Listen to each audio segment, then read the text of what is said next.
000 enfants ont pris part à ces actions, mais il faut éduquer encore et encore. La Journée internationale des forêts a été créée en 2012 par l'ONU. Chaque année, le 21 mars, cette journée permet de sensibiliser le public à la gestion forestière, à la biodiversité et à la protection des forêts. L'objectif de cette journée, c'est vraiment de sensibiliser le grand public à la réalité de la gestion forestière. La forêt française représente 17 millions d'hectares et dans ces 17 millions, on compte 3/4 de forêt privée et 1/4 de forêt publique. Et notre actualité en 2022, c'est que nos forêts souffrent. C'est pourquoi la pédagogie auprès des enfants est primordiale, car ce sont eux les acteurs de demain. À ce titre, divers ateliers vont être organisés. Ça peut être la reconnaissance des arbres grâce à des feuilles, grâce à des écorces. Ça peut être également la reconnaissance des animaux de la forêt grâce à leurs empreintes. Autant d'actions qui font sens pour les sensibiliser à la gestion forestière effectuée dans nos forêts.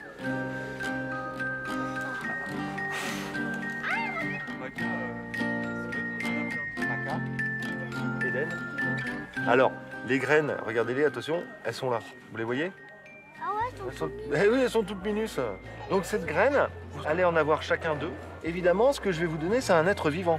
Les graines vont se transformer en arbre. La parole de l'adulte qui dit, voilà, on est dans le même bateau et il va falloir faire plus attention, elle est très très bien entendue. Et toujours pareil, ne pas leur faire peur. C'est plutôt même une génération qui va être intéressante. On va faire autrement. Et la forêt, là, elle est en péril, hein, faut le dire. Et cette forêt en péril, ça va être en partie l'homme qui va pouvoir la sauver. Pour sensibiliser les jeunes à la situation forestière, rien de tel que les emmener en forêt. Au programme, un atelier de plantation de résineux et un jeu de piste sur le thème de la biodiversité. Qu'est-ce que c'est pour vous une forêt? C'est plein d'arbres avec des feuilles, des animaux. Par exemple, les arbres, c'est des êtres vivants, les animaux, c'est des êtres vivants, l'herbe, c'est des êtres vivants. Tout à fait. C'est tout un écosystème, une forêt, d'accord? Donc on a des arbres, mais en même temps, ces arbres, ils peuvent servir d'habitat, de maison pour certaines espèces. Là, on en entend, des oiseaux, d'accord? Des chauves-souris aussi. Et puis on a aussi des rivières, donc des milieux vivants. C'est un mélange d'espaces, d'accord, la forêt, avec plusieurs arbres, où on aura plusieurs espèces qui vont se côtoyer.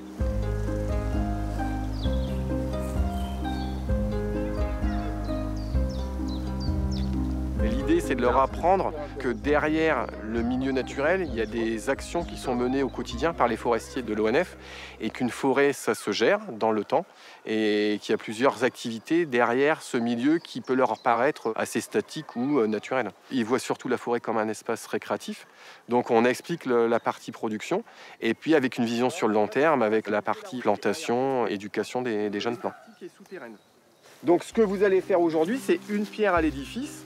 Et ben, ça sera peut-être vos petits-enfants qui, quand ils reviendront dans plusieurs années, verront les arbres que vous avez plantés. Vous voyez, c'est toute une chaîne. C'est ce qu'on appelle de la gestion durable.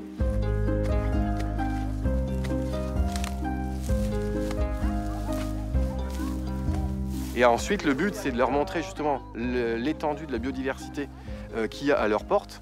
La plupart du temps, ils regardent des émissions télévisées ou des reportages et on a des exemples, si je prends l'exemple du réchauffement climatique de l'ours polaire, mais en fait, ils n'ont pas besoin d'avoir cet exemple-là. À côté de chez eux, tous les jours, ils ont des exemples concrets d'impact du réchauffement climatique sur la forêt. First, I looked through the window. I saw these rocks and hills, things I already know. La forêt française, elle est déjà très diversifiée. On a la chance en France d'avoir des forêts de plaine, des forêts de montagne, des forêts méditerranéennes. Voilà, donc c'est un atout pour la France. Par contre, il y a effectivement de plus en plus d'inquiétudes sur son avenir. On se rend compte que le climat évolue même plus vite que ce à quoi on s'attendait. On essaie d'anticiper des choses, mais oui, des portions de forêt commencent à dépérir sérieusement. On s'interroge sur l'avenir de certains arbres. Ici, par exemple, le hêtre en forêt de Compiègne. Oui, il y en aura sans doute encore, mais beaucoup moins qu'aujourd'hui et beaucoup moins que par le passé. Donc, comment adapter la forêt au changement climatique, c'est vraiment notre défi des années à venir.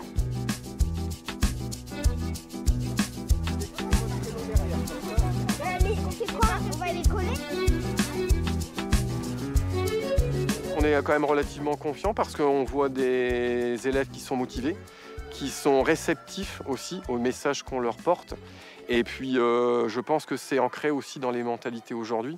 Et ça, c'est enrichissant aussi d'apporter sa pierre à l'édifice en accueillant justement des groupes en forêt, puisque ça sera les utilisateurs de la forêt de demain. Et il faut dès aujourd'hui qu'ils comprennent les enjeux qu'il y a. What a life, what a night, what a beautiful, beautiful ride. Don't know where I'm in 5, but Je pense que la génération à venir, les enfants, sont ceux qui acceptent en fait le plus rapidement le changement. Parce qu'ils ne connaissent pas d'où on vient, on leur explique des problèmes et ils trouvent des solutions. Et ils n'ont pas peur de se projeter sur l'avenir. Alors que les habitués qui ont connu ce qu'était la forêt, le changement est effectivement stressant. Ces actions de sensibilisation auprès des jeunes ont aussi ce but-là, les mettre rapidement dans cette dynamique de comment intervenir, comment se projeter. Il faut agir en forêt, mais il faut agir globalement contre le changement climatique. Il ne faut pas oublier les causes principales pour essayer qu'il y ait le moins d'impact possible. Et puis voilà, faire ce qu'il faut là où il faut, et on compte sur cette jeunesse.